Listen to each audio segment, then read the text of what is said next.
Welcome back. The Ministry of Industrialization and Trade, alongside the Ministry of Labour and Industrial Relations and Employment Creation, as well as the Bank of Namibia, in collaboration with the United Nations, conducted a national diagnostic of informality in Namibia to enhance the country's understanding of the informal economy. The just concluded multi-stakeholders workshop at the Mecure Hotel was held under the theme Setting the Stage for a Namibian Diagnostic of Informality. For more insight on this, I'm now joined by the Deputy Executive Director of Industrialization and Enterprise Development in the Ministry, Dr. Michael Humavindu. Say good evening and thank you so much for joining us. Thank you for inviting us. Just to start with, Doctor, help us understand what the concept of informality in the Namibian economy means. All right. Starting from our constitution, it makes a way for a mixed economy, both a formal economy but also a traditional small scale and informal economy. And the informal economy is quite those sectors and businesses that are not necessarily under formal structures like registered at the BIPA, for example, our company that is responsible for business registration. So they don't necessarily are within the purview of government regulation, but it's quite a huge sector and businesses in terms of the economy, around 24%, and in terms of employment, around 56% of total employment is in the informal economy.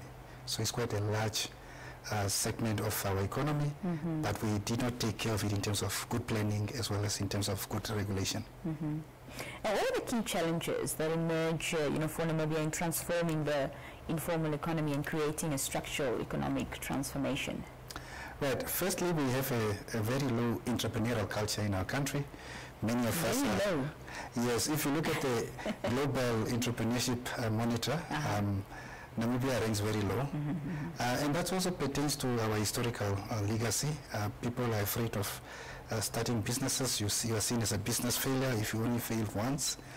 The laws that pertains to your houses being repossessed or your whole property and be called unrehabilitated, insolvent, these things are risk factors that allows many people to rather not to take the risk of starting businesses. And then also issues around startup skills. They're just not there in terms of Namibia. And then other aspects around access to finance. So those are the key issues that then affect many people not to start business. And you also find the same issues within those that are in the informal economy, that they are also facing the same challenges.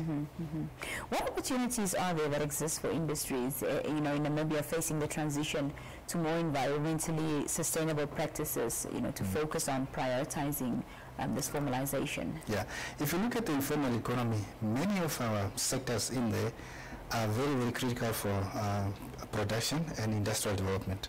If you look at our ladies, our members that are in the cosmetic sector, for example, they are in deals that pertains to big European fashion entities. And now there are issues around how do you treat the environment and the likes. If you look at those that are in the charcoal industry, for example, exporting charcoal from Namibia to the rest of the world also has standards. And so therefore things like eco-labeling is very important for us as a government to start mainstreaming them in the informal economy. We train our people in terms of ensuring compliance, in terms of adopting eco-labeling packaging in their products, and then also ensuring that we can support them, especially on the entrepreneurial risk-taking side, because I'll continue coming back to the same point, low entrepreneurial culture. What are the lessons learned thus far in terms of developing strategies to facilitate divergence from this informal economy at local level? Firstly is social dialogue. Many of us unfortunately still see a lot of the informal economy players as not valid. And that's why you always see the tensions between authorities and the informal economy agents. Secondly is aspects of ensuring that we train them and also provide them with the same public infrastructure and services that we also give to the formal SMEs and the bigger players. If we build an SME park, for example, as a ministry, we should also look at how do we build matalas for our people that can trade, and also to appreciate the context in which they trade. Many of them are also mobile vendors, and so you also need to have strategies that support their mobility rather than seeing them as a nuisance. Yeah. What role can private sector play in this? Good thing is that last month we also had a good meeting with the private sector where we look at how do they utilize their ESGs, environmental, social, and governance frameworks to support informality. A lot of good things came out there. How do they harness their corporate social responsibility funds to support the informal economy? How do they extend their supplier development programs from the formal SMEs to those that are also in the informal economy? And then how do they help train entities like some of them, like Namibia Poultry Industry, for example, has been doing a lot of work to train and support those SMEs, both formal and informal, in terms of production-wise. Yeah. Just lastly, Mr. Humavindu, now that this, of course, diagnostic, conversation is done, what happens from here on out? Yeah. The ministry itself is busy with a national policy on the informal economy, startups, and entrepreneurship. Because for the first time we want to ensure that we mainstream these sectors in terms of overall planning and the development agenda of the country. The diagnostics will help ensure that we have robust data to help ensure that we come with a better framework around planning and supporting that industry.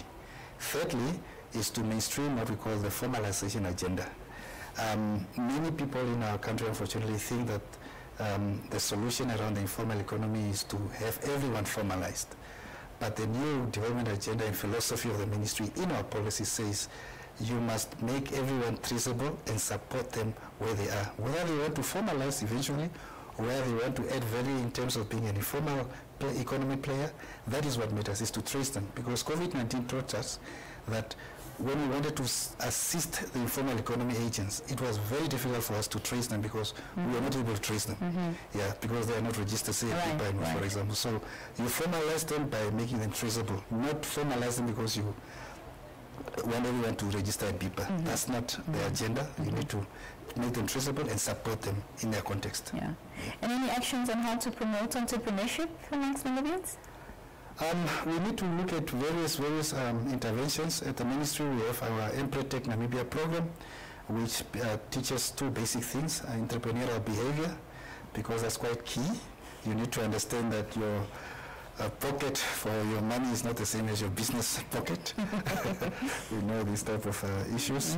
We also need to inculcate through Empretech risk-taking behavior. The other issue that we're also doing at Empretech is we're going to certify 30 business mentors and coaches, because we also realize that on the supply side, as much as you can teach and train our people in becoming entrepreneurs, the supply side of business development services is quite lacking, and we also don't have that capacity in the country to have very good mentors that can support and take the targeted beneficiaries on that long journey of entrepreneurship. Right. And a long journey it is. Dr. Humavindu, thank you so much for your time this evening, and thank you for joining us. Thank you for inviting the ministry. When we come back, we speak some more. Stay with us. The Daily Roundup will be back after this.